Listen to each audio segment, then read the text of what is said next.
Hello students, we are going to learn reading and writing small letters A to Z. बघा आपण अगोदरच्या पाठात आपलं A to Z capital letters reading आणि writing आपलं झालेलं आहे. आज आपण A to Z small letters reading आणि रायटिंग पाहणार आहोत. First A for art, A for ant, A for ambulance and A for arm. बघा हा A आहे स्मॉल लेटर्स मधला A, हा कॅपिटल लेटर्स मधला A. आपण जेव्हा याचं रायटिंग करत असतो तेव्हा इंग्रजीच्या वहीत आपल्याला 3 ओळी असतात किंवा 4 लाईन असतात. तर कॅपिटल लेटर्स लिहिताना आपण A to Z ह्यातला प्रत्येक अक्षर म्हणजे 26 लेटर्स आहेत. हे लेटर्स लिहिताना आपण वरच्या 2 ओळी यूज करत असतो. पण स्मॉल लेटर्स मधले A लिहिताना आपण फक्त मधल्या ओळीचाच यूज करायचा आहे. बघा हा कॅपिटल लेटर्स आहे, हा वरच्या 2 ओळीत आहे आणि A हा फक्त मधल्या ओळीत आहे. दिसलं? आता बघा लिहायचं कसं. फक्त मधल्या ओळीचा वापर करायचा आहे. पहिल्यांदा first half circle and standing line like this. A is ready. Once again half circle and standing line. B for balloon, B for bell, B for banana, B for butterfly आणि B for basket. आता B बघा हा capital letters आहे म्हणून तो वरच्या 2 ओळीत लिहिलेला आहे आणि आपल्याला आता कोणता बी लिहायचा आहे? स्मॉल बी.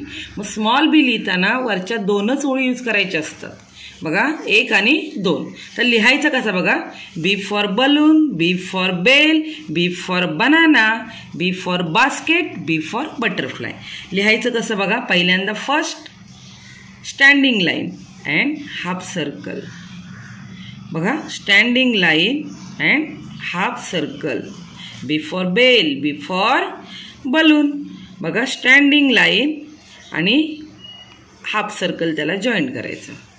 Standing line half circle join करताना तो वरून घ्यायचा आहे बघा. कळलं? Understood? Okay. C for candle, C for circus, C for cycle, C for corn and C for circle. आता बघा कॅपिटल लेटर्स लिहिताना वरच्या 2 ओळी आणि आपल्याला स्मॉल लेटर्स मधला C लिहिताना फक्त मधल्या ओळीचा वापर करायचा आहे. बघा लिहायचं कसं. How to write C. First मधल्या लाईनमध्ये फक्त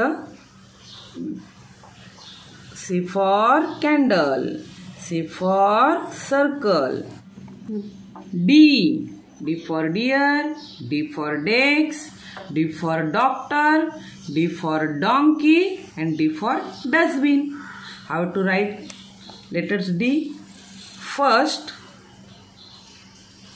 standing line and half circle like this. D is ready. Okay, standing line and join half circle. D for doctor. E for ant, E for eagle, E for envelope, E for ear. बघा हा capital ली आहे वरच्या 2 ओळीत आणि small E लिहिताना फक्त मधल्या ओळीतच लिहायचं आहे. बघा कसं लिहायचं ते. First E for ant, E for eagle, F for feet, F for fig, F for fire, F for fork आणि F for fox. बघा हा कॅपिटल F हा स्मॉल F. हा स्मॉल F पण वरच्या 2 ओळीतच लिहायचा असतो. बघा कसं लिहायचं. How to write F letter. First okay आणि मधल्या लाईनवर अशी रेष. F for feet, F for fig, G for goat, G for jam, G for giraffe, G for gun. Okay. आता बघा हा कॅपिटल लेटर्स मधला G आहे. हा वरच्या 2 ओळीत आणि स्मॉल G खालच्या 2 ओळीत असतो. बघा how to write letters G. First G for goat, G for giraffe. बघा फर्स्ट अशी लाईन काढून घ्यायची आणि तिला half Okay. G for H. H for hand. H for hanger. H for honey. H for hair and H for horn. आता capital H वरच्या दोन ओळीत आणि स्मॉल H पण वरच्या दोन ओळीतच लिहितात. हा स्मॉल H आहे. बघा लिहायचं कसं ते. First standing line and like this. H. H for hand. H for hanger. I for ink pot. I for iron. I for ice. I for inside and I for ice cream. हा आहे capital I आणि small I फक्त मधल्या ओळीत लिहितात. Okay, कसं लिहितात बघूया. आय आणि वरती point. I for ink. J for juice. J for jellyfish. J for jackfruit. J for jacket and J for jump. कसं लिहितात बघा. कॅपिटल जे वरच्या दोन ओळीत आणि स्मॉल जे खालच्या दोन ओळीत. ओके, बघा लाईक दिस. जे वरती पॉइंट. जे for juice. J for jackfruit. Okay. K for kitten. K for kangaroo. K for kite. K for kettle and K for kick. बघा के कॅपिटल के वरच्या दोन ओळीत आणि स्मॉल के पण वरच्या दोन ओळीत. फक्त हा जो आकार आहे ह्या स्लेटिंग लाईन मधल्याच ओळीत घ्यायच्या. बघा के स्टँडिंग लाईन आणि ह्या फक्त मधल्या ओळीत घ्यायच्या. K for kangaroo. K for kitten. Okay. L for leg. L for lotus. L for log. L for lily and L for lamp. L capital L वरच्या दोन ओळीत आणि स्मॉल ए पण वरच्या दोन ओळीत. बघा फक्त स्टँडिंग लाईन आहे. L for leg. M for man. M for map. M for mask. M for mirror. M for monkey. M मोठा M जो आहे वरच्या दोन ओळीत आणि छोटा एम स्मॉल एम फक्त मधल्या ओळीत. How to write letters M.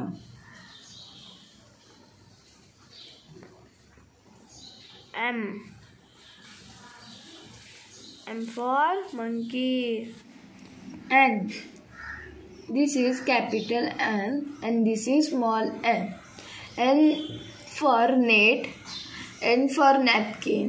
N for newspaper. N for needle and N for 9. Capital N is written in two lines and small n is written in the middle line. So let's see how n is written. In middle line like this. N is O. This is capital O, this is small o. Small o is written in middle of a line. So O for oyster, O for or, O for oats, O for old, and O for octopus. O is written like this in middle line. P. This is capital P and this is small p.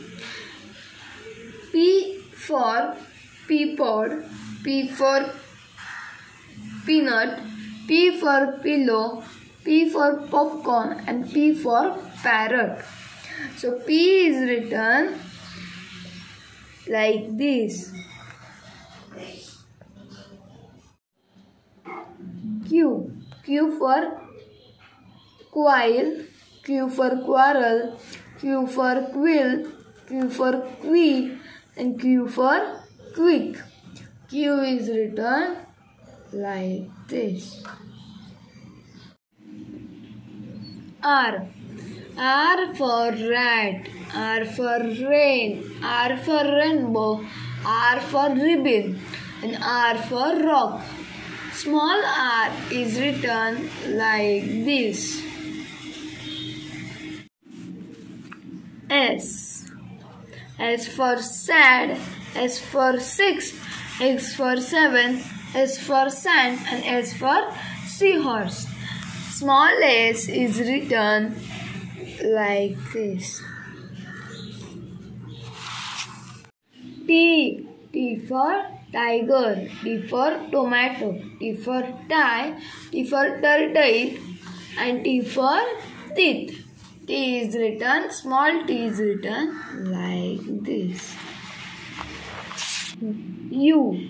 U for uncle, U for uniform, U for utensil, U for unicycle, and U for unhappy.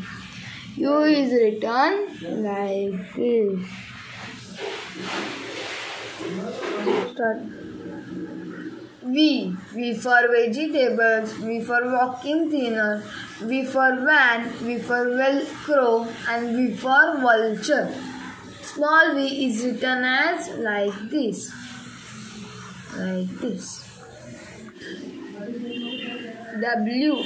W for watch, W for water, W for web, W for windmill, and W for well. Small w is written as like this. X. X for 6, X for xylophone, X for X, X for X-ray, and X for mix. Mix. X is written as like this. Y. This is capital Y, this is small y. Y for yo-yo, Y for yam, Y for yawn, Y for young, and Y for ear. Y is written like this.